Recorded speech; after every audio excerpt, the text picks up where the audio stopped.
우리 함께 기도하고 하나님의 말씀 먼저 읽고 우리 기도하도록 하겠습니다. 오늘 하나님께서 우리 주신 말씀은 창세기 11장 1절부터 9절까지의 말씀입니다. 신약성경 13쪽에 있습니다. 창세기 11장 1절부터 9절까지 말씀 우리 한 절씩 같이 제가 먼저 읽고 그 다음에 여러분 읽고 마지막 절은 함께 읽겠습니다. 온 땅의 언어가 하나요 말이 하나였더라.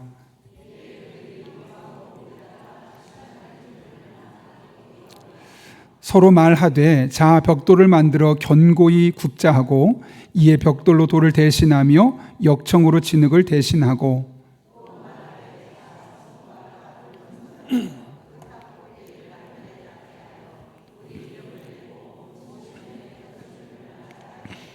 여호와께서 사람들이 건설하는 그 성읍과 탑을 보려고 내려오셨더라.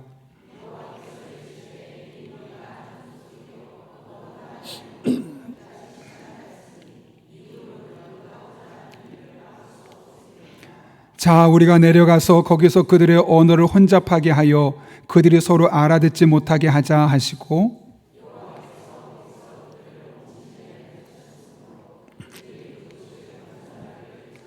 같이 읽겠습니다.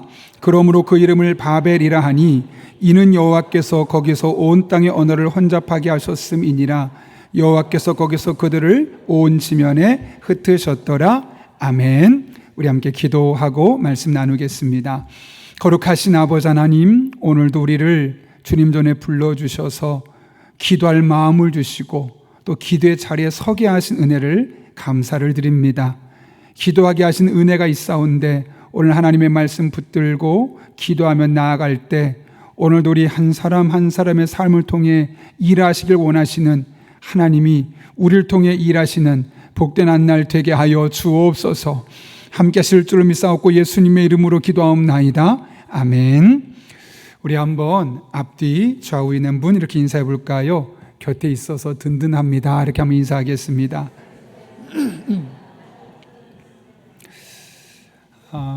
제가 얼마 전에 노회에 일이 있어서 오산을 가다가 좀 당황한 적이 있습니다. 잠깐 딴 생각을 하고 있는데 이제 고속도로를 나가야 되는데 그냥 지나쳐가지고 다음 IC까지 가서 갔다 오는 바람에 무려 10분 이상이 지체가 되어서 원래 약속 시간보다 한 5분 정도 늦었던 그런 적이 있죠. 사실 제가 그 IC 바로 앞에까지 계속 주의를 집중하고 있었습니다. 아는 길임에도 불구하고 내비게이션을 켜고 그 내비게이션 음성을 들으며 눈으로 주시하며 가고 있었는데 잠깐 정말 한 2초, 3초나 될까요? 그 잠깐 다른 생각한 사이에 그 길을 지나쳐 버렸습니다. 그러니 뒤로 돌이킬 수도 없고 결국은 더 먼 곳에 가서 IC로 나가서 유턴해서 돌아올 수밖에 없는 그런 일이 있었죠. 참 난처했던 적이 있습니다. 그런데 우리가 신앙생활 하다 보면 이런 일들이 참 많습니다. 잠깐 방심하면 다른 길로 갑니다. 잠깐 방심하면 가지 말아야 할 곳을 가게 됩니다.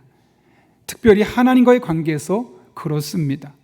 하나님과의 관계에서 잠깐 내 마음이 멀어지면 하지 말아야 할 일, 해서는 안 된 일 하게 되고 꼭 해야 될 일을 하지 못하게 되는 그런 우를 범할 수밖에 없는 것이죠. 그래서 우리 그리스도인들은 늘 항상 하나님과 어떤 관계를 맺느냐가 참 중요합니다. 오늘 본문의 말씀은 하나님과의 관계가 우리들의 삶에 얼마나 큰 영향력을 끼치는지를 우리에게 고스란히 보여주고 있는데요. 오늘 본문 1절 보게 되면 노아 홍수의 이후에 모든 인류가 죽고 이제 셈과 함과 야벳의 족속만 남게 됩니다. 결국 그들의 인류의 언어는 하나였죠. 온 땅의 언어가 하나요 말이 하나였다라고 말합니다. 여기 언어라는 단어를 보게 되면 우리가 말로 하는 구어를 말하고 여기 말이라는 단어는 문어체, 글로 쓰는 말을 말하는 겁니다. 그러니까 이 당시에는 언어와 말이 하나라는 것이죠. 이게 얼마나 큰 축복인지 모릅니다. 일단 말이 통하면 대화가 되고 사람의 속마음을 알기 때문에 다양한 일들을 해낼 수 있는 것을 우리가 많이 보셨을 겁니다. 그런데 그들이 한마음이 되어서 한 일이 무엇인가? 오늘 보면 2절 말씀 이렇게 기록하고 있죠. 같이 한번 읽겠습니다. 시작. 이에 그들이 동방으로 옮기다가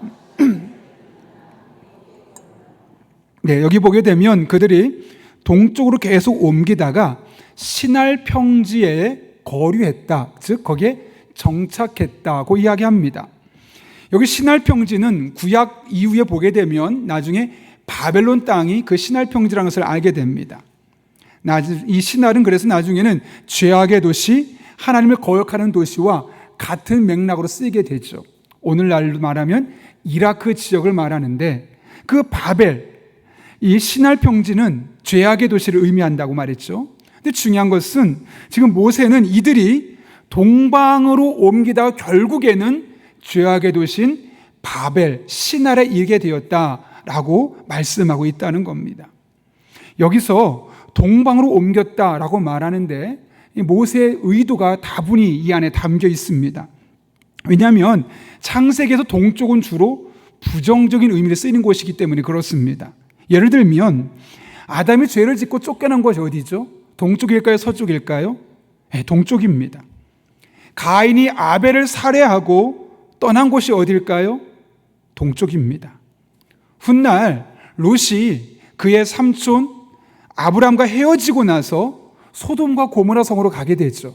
그 소돔과 고모라 있던 곳이 어디입니까? 동쪽입니다.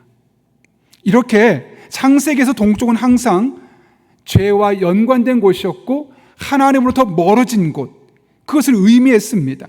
그런데 오늘 본문을 보게 되면 인류가 동방으로 옮겨갔다는 것은 다른 말로 하면 하나님으로부터 점점점 멀어졌다는 것이고 결국 죄의 도성을 향해 나아갔다는 것을 우리에게 의미하고 있는 것이죠. 여러분, 인간은 철저히 하나님께 의존되어 있습니다. 그래서 하나님과 거리가 가까우면 우리는 은혜의 삶을 살 수 있고 거룩한 삶을 추구할 수 있게 되지만 하나님과 거리가 점점 멀어지면 자연스럽게 우리는 죄악의 도시로 죄악과 버타는 삶을 살아갈 수밖에 없습니다. 그런 맥락에서 우리와 하나님과의 관계는, 즉 하나님과 관계는 우리의 거룩한 삶에 영향을 끼칠 수밖에 없는 것이죠. 오늘날 그리스도인의 손가락질을 당하고 교회가 욕을 먹는 이유는 겉으로 보기에는 죄 때문에 보입니다. 이런 죄를 지었고 저런 죄를 지었고 그 죄가 원인처럼 보이지만 실상은 엄밀히 말하면 하나님과의 관계가 틀어졌기 때문에 그렇습니다. 교회는 나오는 것처럼 보이는데 신앙생활은 꽤 오래된 것처럼 보이지만 실상 하나님과 관계가 틀어져서 그 믿음이 시원찮은 믿음으로 전락해 버렸기 때문에 죄를 짓게 되는 것이죠. 근데 우리는 겉으로 드러난 죄라는 현상만 봅니다. 그러나 그 이면에 죄를 만들어냈던 하나님 관계가 소원해졌던 그 모습을 우리는 먼저 볼 수 있어야 되는 것이죠. 그런 맥락에서 우리가 이 땅에 살면서 최소한의 그리스도인을 살고자 한다면 거룩한 그리스도인, 어마어마한 업적을 남기는 그리스도인, 유명한 그리스도인 상관없이요, 그렇지 않아도 돼요. 정말 최소한 그리스도인으로서 부끄럽지 않은 삶을 살려면 어떻게 될까요, 여러분? 죄를 짓지 말아야지. 죄의 목록을 적어놓고 이런 죄를 지어서는 안 돼. 그 죄의 목록을 짓지 않으려기보다는 하나님과 관계를 더욱더 깊게 만드는 길을 선택해야 한다는 것이죠. 그러면 자연스럽게 죄가 싫어집니다. 자연스럽게 죄가 멀어지게 되어 있습니다. 그런 점에서 시편 119편의 다윗의 고백은 우리에게 아주 중요한 영적인 통찰력을 주죠. 이렇게 고백합니다. 내가 주께 범죄하지 아니하려 하여 주의 말씀을 내 마음에 두었나이다. 찬송을 받으실 주 여호와여, 주의 율례들을 내게 가르치소서. 다윗이 뭐라고 고백했죠? 하나님, 저 이런 죄 안 지을 거고요, 이런 죄 짓지 않을 거고요, 그 죄의 목록을 나열하면서 그 죄를 짓지 않게 해달라고 기도하지 않았습니다. 어떻게 했습니까?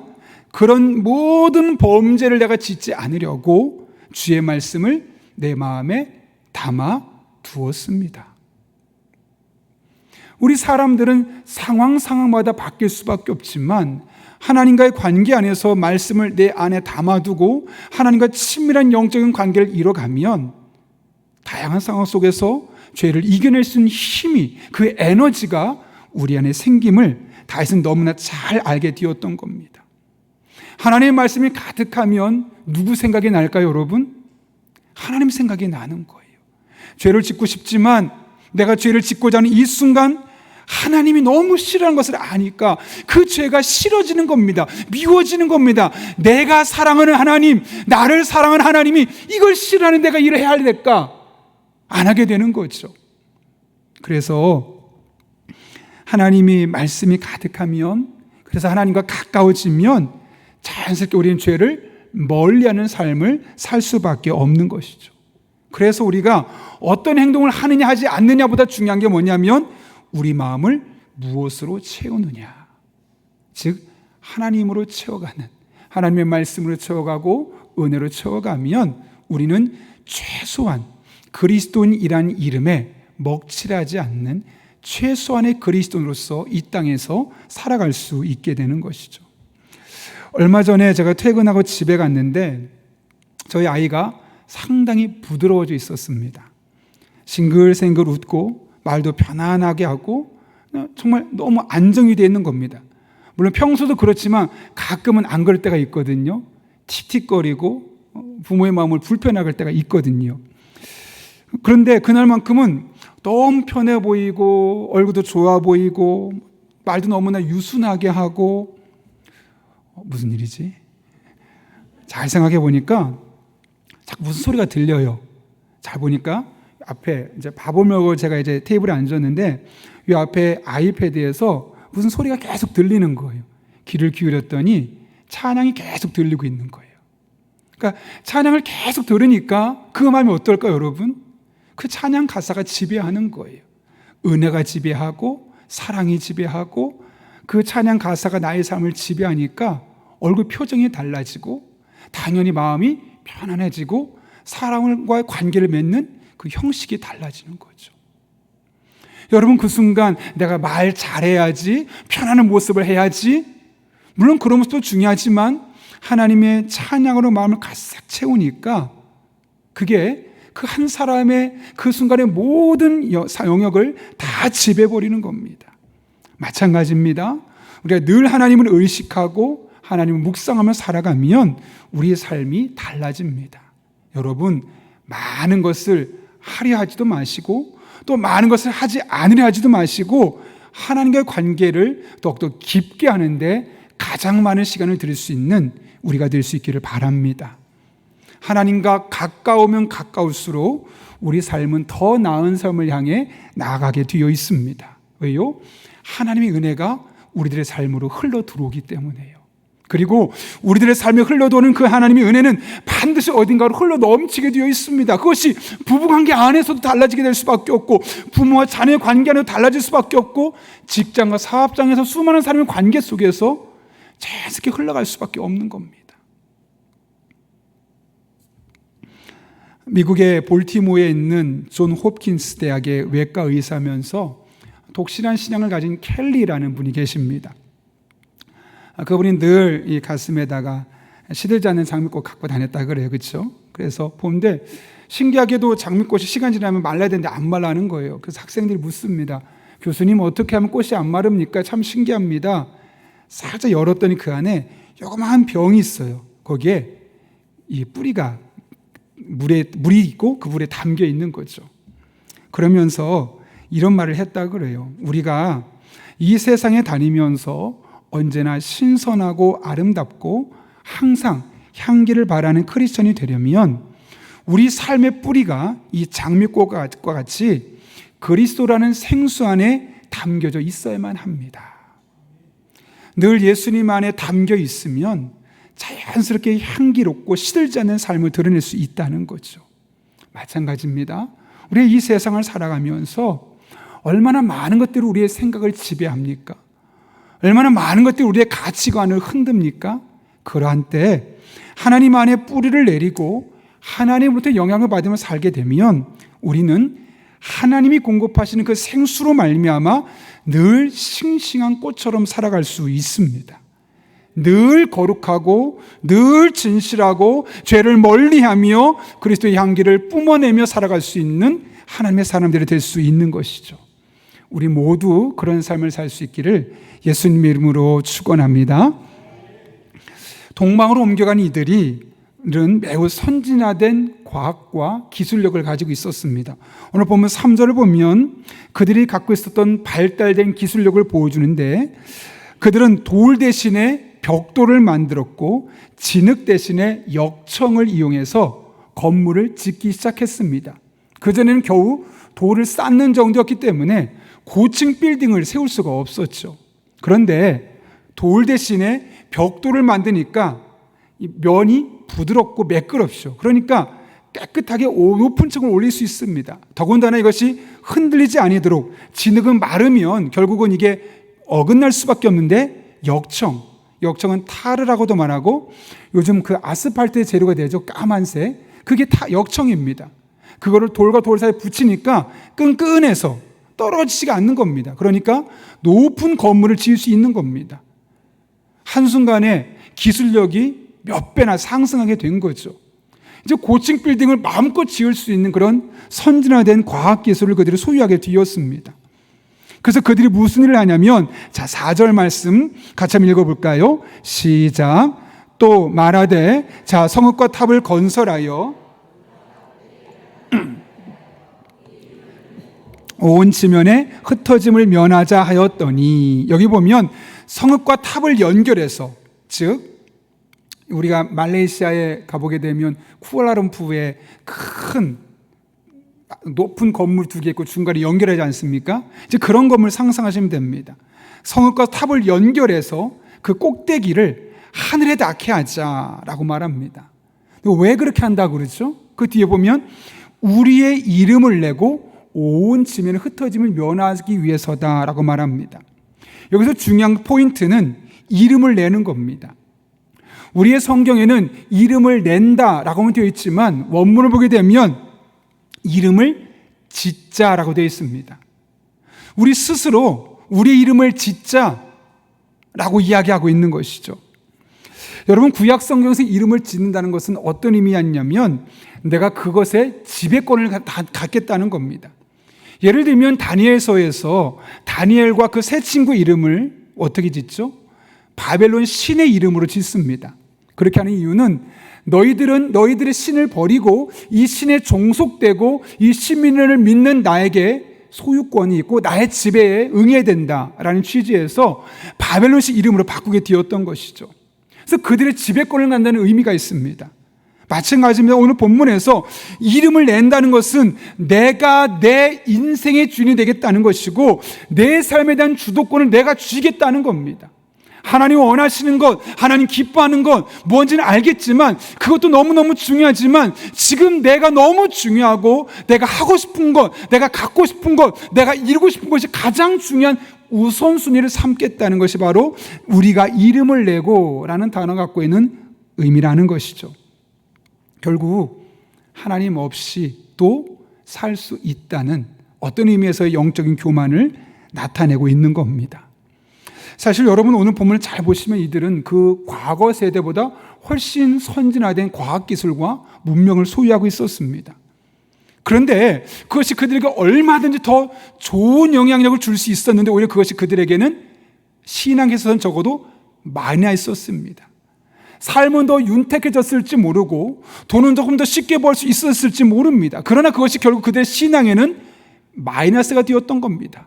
조금 더 편안하고 조금 더 수월한 것이 결국 신앙에는 오히려 부작용을 갖게 되었던 것이죠. 그런 면에서 본다면 우리들의 삶에도 항상 잘 되는 것, 좋은 것, 형통한 것, 편한 것이 실제로 좋은 것이 아닐 수도 있습니다. 예전에 제가 사역했던 교회에서 한 집사님이 주일에 너무 자주 빠져서 전화 신방하면서 집사님 왜 이렇게 자주 빠지십니까? 그랬더니 미안해 하시면서 왜 자주 빠지는지 이야기하시는데 등산을 간다는 거예요. 주일마다. 내가 산악회 속해 있는데 여기 몇 번 빠지면 회원 자격이 박탈되기 때문에 거기 무조건 가야 된다고. 그래서 거기를 가다 보니까 한 달에 등산을 3번, 교회를 1번 참석하시더라고요. 여러분, 사실 우리에게 건강은 복입니다. 그렇죠? 그런데 적어도 이분에게는 맘 놓고 등산할 수 있는 건강이 복이 아닐 수도 있습니다. 차라리 조금 맘 놓고 높은 산을 올라갈 수 있는 건강이 없어서 조금 몸이 불편해서 차라리 3번 교회를 나오고 1번 집에 쉬는 것이 그분의 삶에 훨씬 더 유익한 삶이 아니겠습니까? 매사가 그렇습니다. 한 통계를 보니까 한 사람의 경제력과 기도 생활은 정비례한다고 합니다. 무슨 말이냐면 생활 수준이 높을수록, 경제력이 더 있을수록 기도의 시간이 점점 짧아지고 기도에 대한 간절함이 사라진다는 것이죠. 그런 면에서 본다면 반드시 경제적으로 여유로운 것이 복이 아닐 수도 있습니다. 여유롭기 때문에, 돈이 많기 때문에, 편안하기 때문에 하나님을 찾지 않는다면 그것은 결코 복이 아니죠. 차라리 조금 부족해도, 조금 경제적으로 빠듯해도 그것 때문에 하나님을 조금 더 찾을 수 있다면, 그것 때문에 하나님을 조금 더 구할 수 있다면 차라리 그게 더 복일 수 있다는 겁니다. 우리는 좋으면, 편안해지면, 나아지면 무조건 복이라고 생각할 수 있지만 실상은 좋아 보이는 그것들이 우리의 신앙은 적도 퇴행시키고 역행하는 경우가 적지 않음을 발견하게 됩니다. 인간은 그렇게 조금만 환경이 좋아지면 자신의 바벨탑을 쌓아가면서 자신이 하고 싶었던 것들을 해나가게 되는 거죠. 하나님을 의지하지 않습니다. 내 힘을 의지합니다. 내 인맥을 의지합니다. 내 돈과 내 실력을 의지하며 살아가려고 합니다. 그러나 그 결과는 무엇일까요? 오늘 본문 8절과 9절 말씀 같이 읽겠습니다. 시작. 여호와께서 거기서 그들을 온 지면에 흩으셨으므로 그러므로 그 이름을 바벨이라 하니 여호와께서 거기서 그들을 온 지면에 흩으셨더라. 아멘. 사람들은 자신의 힘으로 살아보려고 기술을 발전시켰고 하나로 뭉쳤습니다. 그런데 하나님은 그들을 온 지면에 흩으셨습니다. 왜요? 우리가 우리 인생의 주인이 될 것이 아니라 하나님을 우리 인생의 주인으로 삼게 하시기 위해서. 연극 중에 아주 재미난 연극이 하나 있더라고요. 단지 15분이라는 그런 연극이 있습니다. 그 연극을 보게 되면 자기의 삶이 15분밖에 남지 않은 한 청년의 이야기가 나옵니다. 주인공은 어려서부터 매우 총명했습니다. 뛰어난 성적으로 박사과정도 수료했고 이제 곧 논문도 통과만 앞에 두고 있었습니다. 이제 학위를 받을 날짜만 기다리고 있는데 어느 날 가슴에 심한 통증을 느껴서 병원에 찾아갔더니 죽을 거라는 거죠. 그런데 그 시간이 15분밖에 안 남았다는 겁니다. 실제 이야기 아니라 그렇게 글을 만든 거죠.